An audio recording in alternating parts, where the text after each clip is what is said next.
Mapagpalang araw po sa ating lahat. Ako nga po pala si Angela Jenagner at welcome po sa aking 365 Daily Devotion ni Pastor Russell Ocampo, Seminar Edition, at ngayong araw po ay August 28, 2025 at ang topic po natin ngayong araw ay righteousness.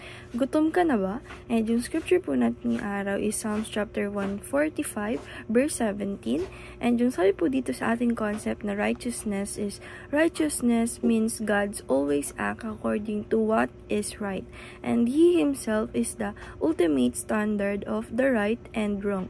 Following from His perfect nature, God is holy, just, and true. His righteousness calls individuals to live uprightly, families to walk in His way, and nations to uphold justice. At the cross, Jesus and mercy met, sins was punished, and sinners are declared righteousness through faith in Jesus Christ. And yung ating scripture po, sabi po dito sa Psalms chapter 145 verse 17, "The Lord is righteous in all His way, and the faithful is all He does." Sa Tagalog naman po, ang Panginoon ay matuwid sa lahat ng pamamaraan niya at mabait sa lahat niyang mga gawa. And yung teaching number 1 po natin, sabi po dito is, God will not tolerate evil anymore.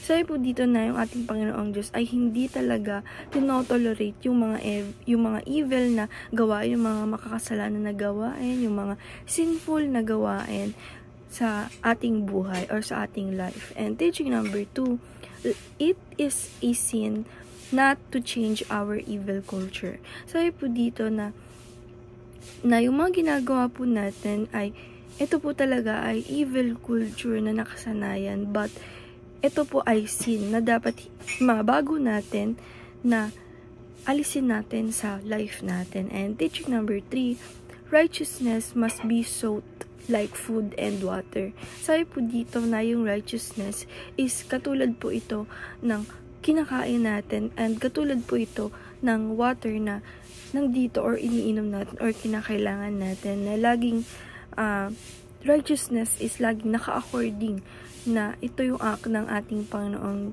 Diyos, na kung saan ito ay ito ay right, kung saan ito ay ultimate standard ng totoo at wrong.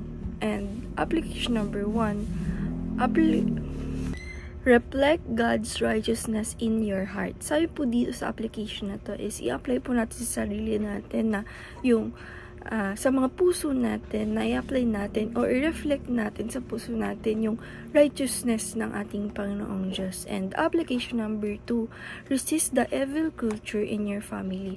Sabi po dito na ialis po natin yung evil culture sa family natin or yung mga nakasanayan nating bagay na mali talaga.